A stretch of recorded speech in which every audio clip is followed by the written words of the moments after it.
जय हिंद साथियों, स्वागत है आप सभी का टीडीएम क्लासेस पे। मैं तिलक आप लोगों का स्वागत करता हूं आज के इस नए टॉपिक संविधान की यात्रा सीरीज का भाग 5 के अंतर्गत संसद के अंतर्गत।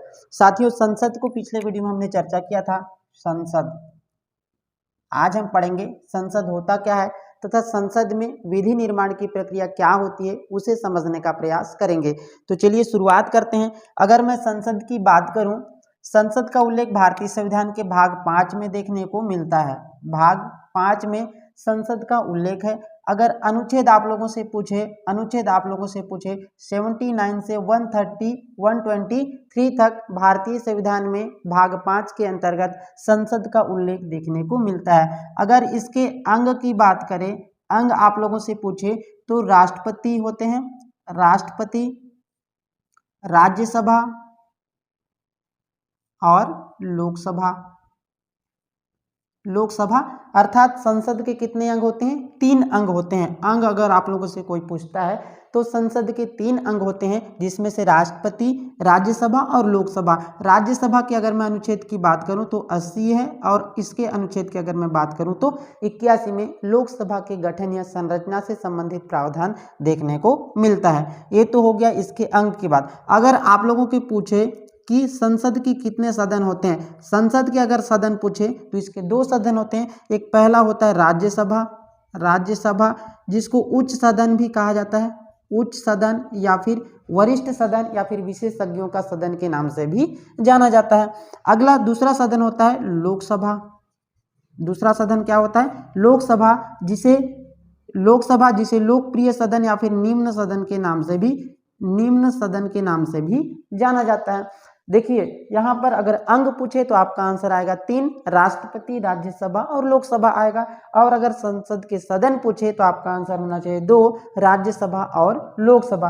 ये तो था इनके अंग या फिर सदन से संबंधित प्रावधान, अनुच्छेद और भाग कौन से या फिर कौन से भाग के अंतर्गत संसद आता है। अगला थोड़ा सा हम इसकी हिस्ट्री को देखते हैं, इसके इतिहास के बारे में जानते हैं कि संसद भवन के निर्माण की प्रक्रिया कब से स्टार्ट होती है, उसका उद्घाटन कौन करते हैं और उसके वास्तुकार या फिर डिजाइनर कौन थे।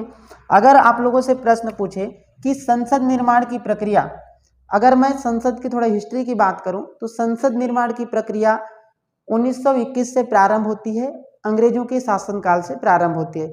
यानी कि संसद भवन के निर्माण की प्रक्रिया 1921 में अंग्रेजों के द्वारा प्रारंभ की जाती है। और वो जो संसद भवन के निर्माण की प्रक्रिया 1921 में तो प्रारंभ की जाती है, इसको बनने में 5 से 6 साल लगता है। और जो 10 जनवरी 1927 को लॉर्ड इरविन के द्वारा इसकी उद्घाटन की जाती है। अर्थात वर्तमान जो संसद भवन है उसके निर्माण की प्रक्रिया 1921 से स्टार्ट होती है और 10 जनवरी 1927 को लॉर्ड इरविन जो है क्या करते हैं, संसद भवन का उद्घाटन करते हैं।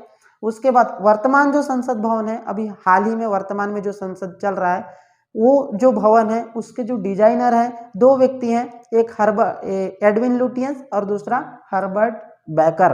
तो लिख लीजिए इसको। वर्तमान संसद भवन का निर्माण प्रक्रिया, वर्तमान संसद निर्माण कार्य अगर आप लोगों से पूछे तो 1921 से क्या होता है, प्रारंभ होता है। 1981 से प्रारंभ होता है और किनके द्वारा? अंग्रेजों के द्वारा वर्तमान संसद भवन के निर्माण कार्य का प्रारंभ किया जाता है 1921 से। और इसका उद्घाटन, वर्तमान संसद भवन का इसका उद्घाटन कौन करते हैं? उद्घाटन 10 जनवरी 1927 को कौन करते हैं?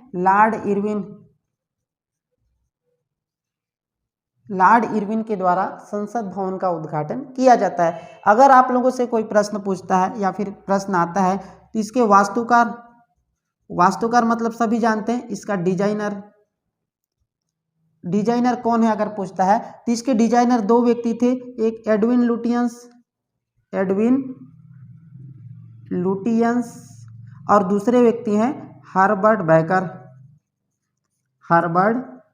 बेकर। ये तो था संसद से संबंधित थोड़ा बहुत इतिहास, जिसे आप लोग को जानना बहुत जरूरी है कि वर्तमान संसद भवन का निर्माण कार्य 1921 से स्टार्ट होता है और 1927 को इसका उद्घाटन कार्य। वर्तमान में जो संसद चल रहा है वो यही संसद भवन है जो 1921 से इसका प्रारंभ किया गया था। आगे हम देखते हैं, ये तो था संसद से संबंधित कुछ इसकी इतिहास के बारे में। देखिए अगला देखते हैं कि संसद के सत्र। अगर इसके सत्र की बात करूं, संसद के सत्र की अगर मैं बात करूं, संसद के अगर सत्र की बात करूं तो एक वर्ष में सामान्यतः 3 सत्र आयोजित होते हैं। सामान्यतः कितने सत्र होते हैं? 3 सत्र आयोजित होते हैं। और ये सत्र कौन कौन से होते हैं? इस सत्र की अगर मैं बात करूं, पहला सत्र होता है बजट सत्र। बजट सत्र जो कब से कब तक चलता है? फरवरी से मई के आसपास तक चलता है। फरवरी से मई के आसपास तक चलता है। दूसरा सत्र होता है मानसूनी सत्र। मानसूनी सत्र ये चलता है जुलाई से सितंबर के आसपास तक चलता है। ये जो मानसूनी सत्र होता है जुलाई से लेकर सितंबर के आसपास तक चलता है। अगला सत्र होता है, अगला सत्र कौन सा होगा? शीतकालीन सत्र। शीतकालीन सत्र ये कब से कब तक चलता है? ये चलता है नवंबर से दिसंबर के आसपास तक, नवंबर से जनवरी के आसपास तक चलता है। नवंबर से जनवरी के आसपास तक। वैसे तो संविधान में संसद का सत्र कब से कब तक चलेगा इसका स्पष्ट उल्लेख कहीं पर भी देखने को नहीं मिलता है। प्रधानमंत्री जब तक चाहेगा तब तक संसद का सत्र चलता रहेगा। यानी कि आप सभी जानते हैं कि मंत्रिपरिषद की सलाह से ही, मतलब उनकी सलाह से, उनकी सिफारिश से ही क्या करता है, संसद के सत्र को आहूत कौन करते हैं? राष्ट्रपति करते हैं। और जब वो बोलते हैं तब वो संसद के सत्र का क्या करते हैं? सत्रावसान करते हैं। अर्थात कहने का मतलब ये हुआ कि प्रधानमंत्री जब तक चाहेगा तब तक संसद का सत्र चलता रहेगा, और जब चाहे वो संसद के सत्र को राष्ट्रपति से बोलकर समाप्त करवा सकता है। और एक वर्ष में सामान्यतः 3 सत्र का आयोजन होता है। पहला सत्र होता है बजट सत्र, दूसरा सत्र होता है मानसूनी सत्र, तीसरा सत्र होता है शीतकालीन सत्र। आप लोग ध्यान देंगे कि 3 सत्र होते हैं, बजट सत्र, मानसूनी सत्र और शीतकालीन सत्र। और मैंने कहा कि संसद के सत्र कब से कब तक चलेगा इसका कोई स्पष्ट उल्लेख संविधान में देखने को नहीं मिलता है। यानी कि जब चाहेगा प्रधानमंत्री तो राष्ट्रपति से कहकर क्या कर सकते हैं? संसद के सत्र को आहूत करवा सकते हैं, और जब चाहे तब वो राष्ट्रपति से बोलकर संसद के सत्र का सत्रावसान कर सकते हैं। एक डिपेंड करता है प्रधानमंत्री के ऊपर। तो अगला हम देखते हैं कि संसद में कानून निर्माण की प्रक्रिया, संसद में विधि निर्माण की प्रक्रिया। आप लोग अच्छे से ध्यान देंगे, मेरी गारंटी है कि आप लोगों को विधि निर्माण की प्रक्रिया मैं आपको इस क्लास में समझा दूंगा। बस आप धैर्य के साथ इस क्लास को अटेंड कीजिए। देखो हेडिंग डालिए, संसद में विधि निर्माण की प्रक्रिया। संसद में विधि निर्माण की प्रक्रिया। संसद में विधि निर्माण की प्रक्रिया। देखिए संसद का मुख्य कार्य क्या होता है? विधि का निर्माण करना। इसके उद्देश्य से अगर भी आप लोगों से कोई पूछता है तो संसद का मुख्य उद्देश्य होता है विधि निर्माण करना। तो देखिए संसद में विधि निर्माण की प्रक्रिया किस प्रकार से होगी वो उसको आज हम समझेंगे। पहले क्या होता है? प्रस्ताव पेश होता है, विधेयक पेश। पहला क्या होता है? प्रस्ताव पेश। प्रस्ताव पेश जिसको कहा जाता है प्रथम वाचन। जिसको क्या कहा जाता है? प्रथम वाचन कहा जाता है। अब देखिए प्रथम वाचन में क्या होता है? उद्देश्यों पर चर्चा होती है। जो विधेयक लाया जा रहा है या फिर जो प्रस्ताव लाया जा रहा है उसका उद्देश्य क्या है उस पर चर्चा की जाती है, उसको कहा जाता है प्रस्ताव पेश या फिर प्रथम वाचन। अब प्रथम वाचन क्या होता है? अगर कोई आप लोगों से पूछता है तो प्रथम वाचन उसे कहते हैं जब सदन में कोई भी विधेयक या फिर प्रस्ताव लाए रहते हैं तो उस विधेयक के या फिर उस प्रस्ताव के उद्देश्यों पर चर्चा की जाती है। इसमें कुछ नहीं होता है, उद्देश्यों पर चर्चा की जाती है। क्या होता है? उद्देश्यों पर चर्चा की जाती है। चर्चा की जाती है। क्या किया जाता है? उद्देश्यों पर चर्चा की जाती है। अब होता है इसके बाद चर्चा की जाती है, उसके बाद होता है द्वितीय वाचन। दूसरा में क्या होता है? द्वितीय वाचन। द्वितीय वाचन। अब देखिए जो द्वितीय वाचन, पहला वाचन में क्या होता है? जो भी विधेयक या फिर प्रस्ताव लाया जा रहता है उस पर चर्चा होती है, उसके बाद द्वितीय वाचन जब होता है तो उसमें जो विधेयक रहता है या फिर जो प्रस्ताव रहता है उसको समिति के पास भेजा जाता है। उसको किसके पास भेजा जाएगा? समिति के पास भेजा जाएगा। फिर समिति क्या करेगी? उनकी बिंदुओं पर चर्चा करेगी। उस जो प्रस्ताव लाया जा रहता है उसको समिति के पास जैसे ही भेजते हैं, फिर उस समितियां क्या करती हैं, उनकी जो विभिन्न बिंदु रहती हैं उनको क्या करती है, उनका वो क्या करती है, एनालिसिस करती है और उनकी बिंदुओं पर क्या करती है, चर्चा करती है। इसमें होता क्या है, द्वितीय वाचन में क्या होता है, प्रस्ताव को किसके पास भेजा जाता है? प्रस्ताव को भेजा जाता है समितियों के पास। प्रस्ताव को समितियों के पास भेजा जाता है। प्रस्ताव को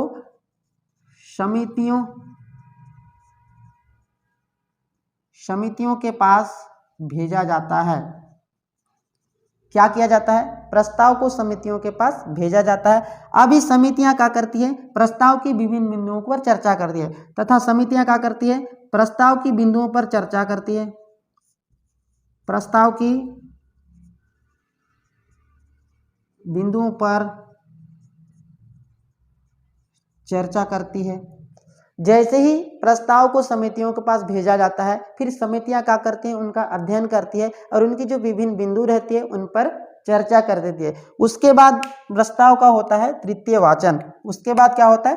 तृतीय वाचन, यानी कि तीसरी बार वाचन, तृतीय वाचन। अब देखिए तृतीय वाचन में होगा क्या, जो प्रस्ताव पर क्या होगा, प्रस्ताव को समिति जो होती है प्रस्ताव की विभिन्न बिंदुओं पर क्या करती है? चर्चा करती है। उसके बाद क्या किया जाता है? इसको सदन में भेजा जाता है, सदन की राय जानी जाती है। अब उसके बाद क्या होगा, जब द्वितीय वाचन होगा उसके बाद सदन की राय जानी जाती है। उसके बाद सदन की राय जानी जाती है, सदन की राय जानी जाती है, राय जानी जाती है। जैसे ही सदन की राय जानी जाएगी उसके बाद क्या होता है? विधेयक पर मतदान होता है। विधेयक पर मतदान होता है।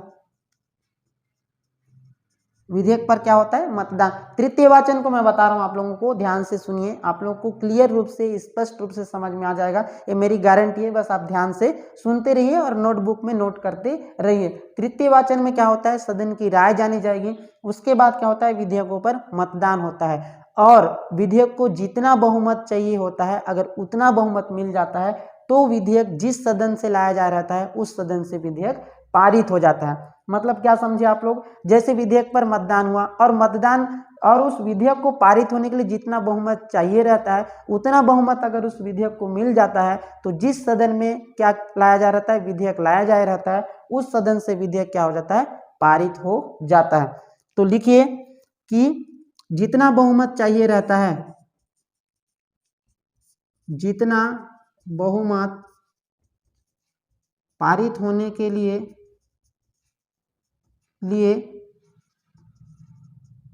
चाहिए उतना मिल जाता है तो विधेयक सदन से पारित माना जाता है। देखिए मैं क्या कहा, तृतीय वाचन में क्या होता है? सदन की राय जानी जाएगी, उसके बाद मतदान होता है, फिर जितना बहुमत चाहिए रहता है उस विधेयक को पारित होने के लिए उतना बहुमत अगर मिल जाता है तो फिर उस सदन से क्या होता है? प्रस्ताव पारित हो जाता है। फिर वो अगले जाता है चौथे, यानी कि अगले सदन में जाता है। यानी कि अगर विधेयक को लोकसभा में लाया जा रहा है, अगर लोकसभा से पारित हो जाता है तो विधेयक जाता है राज्यसभा में। अगर विधेयक राज्यसभा में लाया गया है तो अगर राज्यसभा से पारित हुआ है तो विधेयक जाएगा लोकसभा में। तो अगला क्या होता है? तृतीय वाचन के बाद होता है चतुर्थ। तृतीय वाचन के बाद क्या होता है? संसद में विधि निर्माण, यानी कि कानून निर्माण को मैं आप लोगों को समझा रहा हूं। उसके बाद जैसे ही तृतीय वाचन में मतदान हुआ और जितना मतदान चाहिए रहता है उतना मतदान यदि विधेयक को मिला तो विधेयक उस सदन से पारित हो जाता है। उसके बाद चतुर्थ में जाता है। चतुर्थ में क्या होता है? चतुर्थ में जाता है, अगर उस चतुर्थ जैसे लोकसभा से पारित हुआ तो जाएगा राज्यसभा में। अगर राज्यसभा उस विधेयक को पारित कर देती है, अगर राज्यसभा भी उस विधेयक को पारित कर देती है तो विधेयक जाता है राष्ट्रपति के पास हस्ताक्षर के लिए।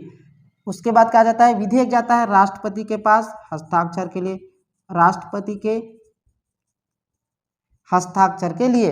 और राष्ट्रपति के पास जैसे ही कोई विधेयक जाता है तो राष्ट्रपति के पास तीन शक्तियां होती है, या तो तुरंत क्या कर देते हैं, हस्ताक्षर कर देते हैं जिससे कानून के रूप में बदल जाता है, या तो विधेयक को पुनर्विचार के लिए जिस सदन से आया रहता है उसी सदन में भेज देते हैं, या तो फिर विधेयक को ना तो हस्ताक्षर करते हैं, ना तो अनुमति देते हैं, ना तो मना करते हैं, उसको जेबी पॉकेट वीटो पावर, जिसको मैं राष्ट्रपति वाले टॉपिक में बहुत अच्छे ढंग से समझाया है। अगर आपने वो वीडियो नहीं देखा है तो मेरे YouTube चैनल की प्लेलिस्ट में संविधान की यात्रा सीरीज है जिसमें आप लोग राष्ट्रपति वाले टॉपिक में देख सकते हैं। तो राष्ट्रपति के हस्ताक्षर जैसे ही होता है तो फिर विधेयक क्या बन जाता है, कानून का रूप ले लेता है। तो फिर विधेयक क्या हो जाता है, कानून का रूप ले लेता है। तो इस प्रकार तो राष्ट्रपति का हस्ताक्षर हुआ, मैंने कहा लोकसभा से पारित होकर राज्यसभा के पास जाता है। अगर राज्यसभा पारित कर देता है और राष्ट्रपति के पास भेजता है और राष्ट्रपति भी हस्ताक्षर कर देता है तो कानून का रूप धारण करता है। बाय द वे, लेकिन अगर राज्यसभा उस विधेयक को पारित नहीं करती है, यानी कि राज्यसभा के पास अधिकतम 6 महीने तक रह सकता है, अगर 6 महीने तक भी विधेयक पर क्या नहीं करती, पारित नहीं करती, तो फिर उस सिचुएशन में, यानी कि विधेयक पर जब गतिरोध उत्पन्न होता है तो फिर उस स्थिति में बुलाया जाता है संयुक्त बैठक। अगर विधेयक पर गतिरोध होता है, अगला लिखिए, यदि विधेयक पर गतिरोध उत्पन्न होता है, यदि विधेयक पर क्या होता है, गतिरोध उत्पन्न होता है, यानी कि लोकसभा से तो पारित हुआ लेकिन राज्यसभा उसको क्या नहीं कर रही है, पारित नहीं कर रही है और 6 महीना हो गया है, उस सिचुएशन में राष्ट्रपति क्या करते हैं, संयुक्त बैठक का आयोजन करते हैं। जब विधेयक गतिरोध उत्पन्न होता है तो उस स्थिति में क्या होता है, संयुक्त बैठक का आयोजन होता है। संयुक्त बैठक का आयोजन होता है, संयुक्त बैठक का आयोजन होता है। देखिए मैं क्या कहा, जब विधेयक पर गतिरोध उत्पन्न होता है तो उस सिचुएशन में बुलाया जाता है संयुक्त बैठक। और इस संयुक्त बैठक के अगर मैं बात करूं, इस संयुक्त बैठक का अगर मैं बात करूं तो इसका उल्लेख भारतीय संविधान के 108 में देखने को मिलता है। और बुलाता कौन है, अगर आप लोगों से प्रश्न पूछे तो बुलाता कौन है, राष्ट्रपति बुलाता है। कौन बुलाते हैं, राष्ट्रपति संयुक्त बैठक को बुलाता है। या फिर संयुक्त बैठक का आयोजन कौन करवाता है, अगर आप लोगों से प्रश्न पूछे तो संयुक्त बैठक का आयोजन राष्ट्रपति 108 अनुच्छेद के तहत करते हैं। ये तो हो गया संयुक्त बैठक होता क्या है। अब संयुक्त बैठक क्या है, जब कोई विधेयक लोकसभा से पारित होकर राज्यसभा के पास 6 महीने तक भी रहता है और पारित नहीं होता है, अगर विधेयक पर गतिरोध उत्पन्न होता है तो उस सिचुएशन में एक बैठक का आयोजन किया जाता है, उसको कहा जाता है संयुक्त बैठक। और इस संयुक्त बैठक का प्रावधान अनुच्छेद नंबर 108 में देखने को मिलता है। संयुक्त बैठक का आयोजन राष्ट्रपति करते हैं। लेकिन अगर आप लोगों से एक प्रश्न पूछे कि संयुक्त बैठक को तो राष्ट्रपति बुलाते हैं लेकिन संयुक्त बैठक की अध्यक्षता कौन करता है, तो संयुक्त बैठक की अध्यक्षता कौन करता है, कमेंट बॉक्स में कमेंट कीजिए अगर आंसर आप लोगों को पता है। तो संयुक्त बैठक का अध्यक्षता करते हैं लोकसभा का अध्यक्ष। कौन करते हैं, अध्यक्षता कौन करते हैं, लोकसभा अध्यक्ष। कौन करते हैं, लोकसभा के अध्यक्ष संयुक्त बैठक की अध्यक्षता करते हैं। अगर पेपर सेटर आप लोगों से एक कदम और आगे की बात पूछता है कि संयुक्त बैठक की अध्यक्षता लोकसभा का अध्यक्ष करता है, इसका प्रावधान भारतीय संविधान की कौन से अनुच्छेद में देखने को मिलता है, अगर आप लोगों को पता है तो कमेंट बॉक्स में कमेंट कीजिएगा कि संयुक्त बैठक की अध्यक्षता लोकसभा के अध्यक्ष करते हैं लेकिन उसका अनुच्छेद संविधान के कौन से अनुच्छेद में देखने को मिलता है। तो संविधान के अनुच्छेद नंबर 118 में स्पष्ट रूप से उल्लेखित है कि संयुक्त बैठक की अध्यक्षता कौन करते हैं, लोकसभा के अध्यक्ष करते हैं। ये तो हो गया संयुक्त बैठक की अध्यक्षता। अगर मैं आप लोगों से प्रश्न पूछूं कि यदि लोकसभा का जिस दिन संयुक्त बैठक का आयोजन किया जा रहा है उस दिन लोकसभा का अध्यक्ष अनुपस्थित है, मान के चलिए जिस दिन संयुक्त बैठक बुलाया गया है और उसी दिन लोकसभा का अध्यक्ष क्या है, अनुपस्थित है, हो सकता है किसी कारणवश वो अनुपस्थित भी रहे। अगर उस दिन लोकसभा का अध्यक्ष अनुपस्थित है तो उस दिन संयुक्त बैठक की अध्यक्षता कौन करेगा, कमेंट कीजिए अगर आप लोगों को आंसर पता है तो उस दिन संयुक्त बैठक की अध्यक्षता कौन करेगा। मैंने आप लोगों से प्रश्न पूछा कि यदि संयुक्त बैठक का आयोजन किया गया है, उस तिथि को यदि लोकसभा का अध्यक्ष उपस्थित नहीं है तो उस समय संयुक्त बैठक की अध्यक्षता कौन करेगा। ऑप्शन है लोकसभा का उपाध्यक्ष, दूसरा राष्ट्रपति के द्वारा तय किया गया कोई व्यक्ति, तीसरा है राष्ट्रपति के द्वारा तय किया गया कोई वरिष्ठ सांसद, चौथा ऑप्शन है आप लोगों के पास इनमें से कोई नहीं। आंसर दीजिए आप लोग। तो मैं पूछा कि यदि अनुपस्थित है तो उस सिचुएशन में अध्यक्षता कौन करेगा? उपाध्यक्ष करेगा। किसका? लोकसभा का उपाध्यक्ष करेगा।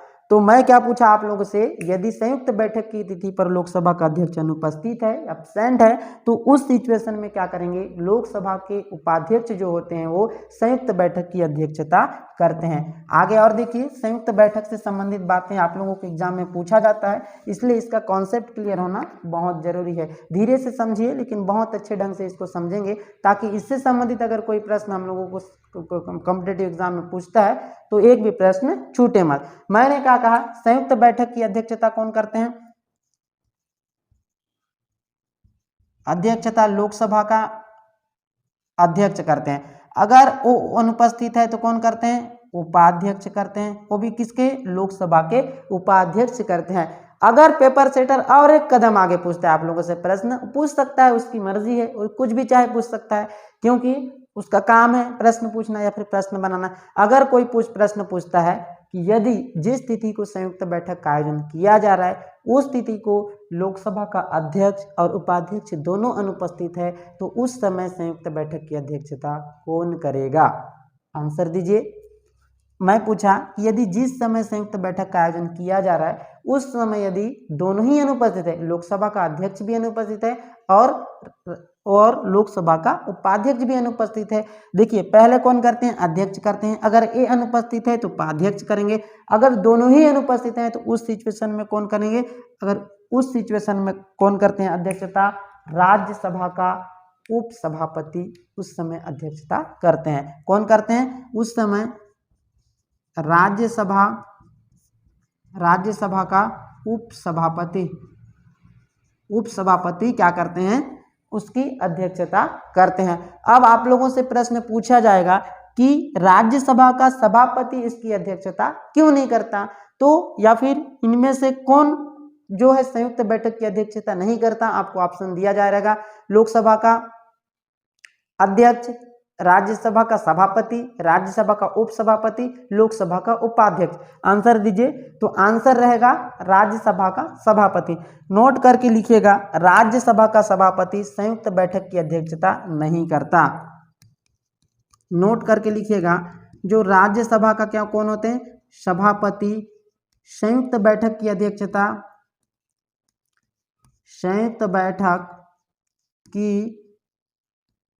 अध्यक्षता नहीं करते हैं। संयुक्त बैठक का अध्यक्षता नहीं करते हैं। कौन? जो राज्यसभा के सभापति हैं उस संयुक्त बैठक की अध्यक्षता नहीं करते हैं। कारण क्या है? राज्यसभा का सभापति राज्यसभा का सदस्य नहीं होता, क्योंकि वो क्या होते हैं? भारत के उपराष्ट्रपति होते हैं, और राज्यसभा के सदस्य नहीं होने के कारण ही वह जो संयुक्त बैठक होता है उसकी अध्यक्षता नहीं करते हैं। तो उस सिचुएशन में कौन करते हैं? राज्यसभा के जो उपसभापति है वो करते हैं संयुक्त बैठक की अध्यक्षता। अगर संयुक्त बैठक का आयोजन जिस तिथि को हो रहा है उस तिथि को अध्यक्ष, उपाध्यक्ष और उपसभापति तीनों ही अनुपस्थित हैं, तो उस समय संयुक्त बैठक की अध्यक्षता कौन करेगा? उस समय संयुक्त बैठक की अध्यक्षता कौन करेगा? मैंने पूछा कि जिस तिथि को संयुक्त बैठक का आयोजन किया जा रहा है उस समय लोकसभा का अध्यक्ष भी अनुपस्थित है, लोकसभा का उपाध्यक्ष भी अनुपस्थित है और राज्यसभा का उपसभापति भी अनुपस्थित है। तो उस सिचुएशन में संयुक्त बैठक की अध्यक्षता कौन करेगा? तो उस सिचुएशन में संयुक्त बैठक का अध्यक्ष करेगा राष्ट्रपति के द्वारा तय किया गया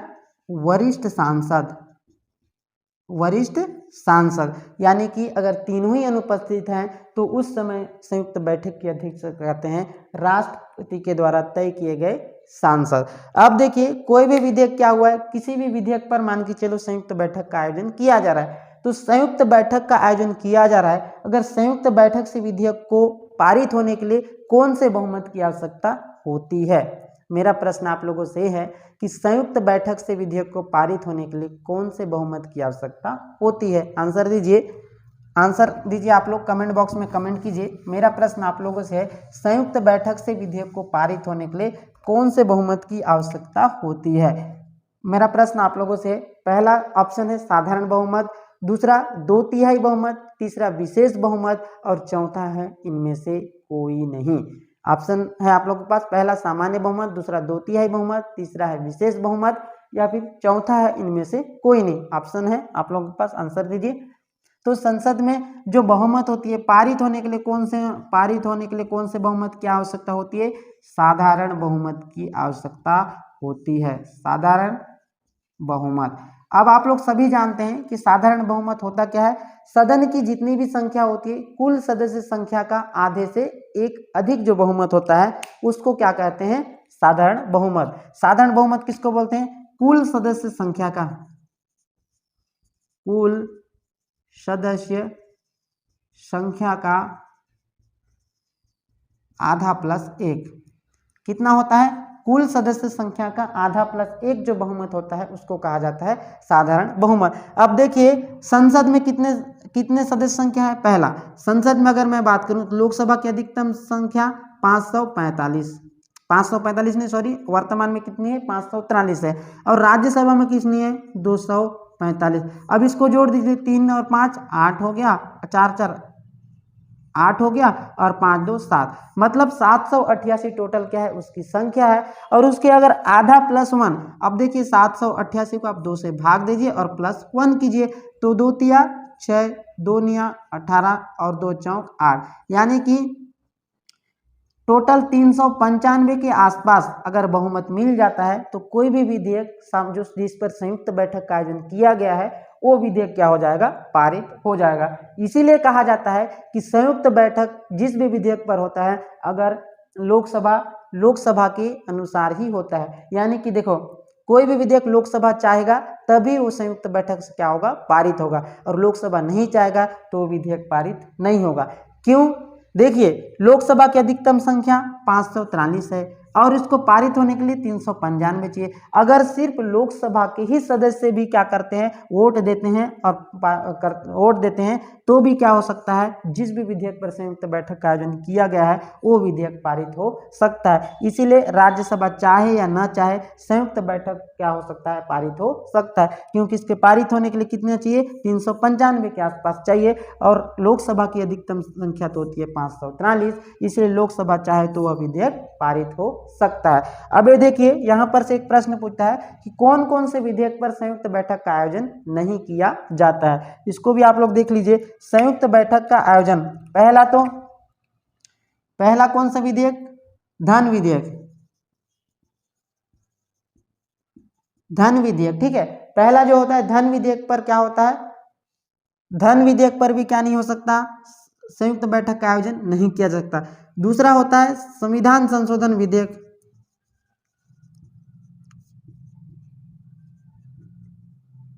संविधान संशोधन विधेयक। पहला कौन सा विधेयक? धन विधेयक, संविधान संशोधन विधेयक। इन विधेयकों पर क्या नहीं हो सकता? संयुक्त बैठक का आयोजन नहीं किया जा सकता। क्यों नहीं किया जा सकता? अगर प्रश्न पूछे तो इस पर संयुक्त बैठक का आयोजन इसलिए नहीं किया जा सकता क्योंकि इनको लाने से पहले राष्ट्रपति की अनुमति की आवश्यकता होती है, इसलिए संयुक्त बैठक का आयोजन नहीं किया। इस पर क्या होता है? संयुक्त बैठक का आयोजन नहीं किया जाता है। ये तो था संयुक्त बैठक से संबंधित प्रावधान। मैंने बताया कि पारित होने के लिए क्या होना? साधारण बहुमत चाहिए, और साधारण बहुमत यानी कि जितनी भी संख्या होती है उसका आधे से एक अधिक जो होता है उसे कहा जाता है साधारण बहुमत। ये तो था संसद में विधि निर्माण की प्रक्रिया। उसके बाद अगर यहाँ से भी पारित हो जाता है और राष्ट्रपति के पास जाता है तो विधेयक कानून का रूप ग्रहण कर लेता है। तो साथियों आज हम संसद वाले टॉपिक में हमने ये देखा कि संसद का हिस्ट्री क्या है, उसके निर्माण की प्रक्रिया कहाँ से स्टार्ट होती है और उसमें विधि निर्माण की प्रक्रिया किस प्रकार होती है, प्रथम वाचन में क्या होता है, द्वितीय वाचन, तृतीय वाचन, चतुर्थ वाचन किस प्रकार से होता है, अगर विधेयक पर गतिरोध उत्पन्न होता है तो उस सिचुएशन में बुलाया जाता है संयुक्त बैठक। तो इस प्रकार हमने विधि निर्माण की प्रक्रिया को आज की वीडियो में समझा है। आगे की वीडियो में हम चर्चा करेंगे कि संसद की भाषा क्या होती है तथा संसद के सत्र क्या है। इन सभी चीजों पर अगले वीडियो में चर्चा करेंगे। अगर आप लोगों को हमारी इस यात्रा सीरीज, संविधान की यात्रा सीरीज के तहत आप लोगों को कुछ नया सीखने को मिल रहा है तो आप हमारे YouTube चैनल को सब्सक्राइब कीजिए और लिंक को अधिक से अधिक शेयर कीजिए ताकि अधिक से अधिक लोगों को इसका लाभ मिल सके। इसी प्रकार की संविधान की यात्रा सीरीज से जुड़े रहने के लिए हमारे TDM क्लासेस चैनल को सब्सक्राइब कीजिए तथा बेल आइकन को दबाना न भूलें, जिससे कि आने वाले नए नए वीडियो की नोटिफिकेशन आप तक पहुंचता रहे। मिलते हैं अगली क्लास में। Thank you.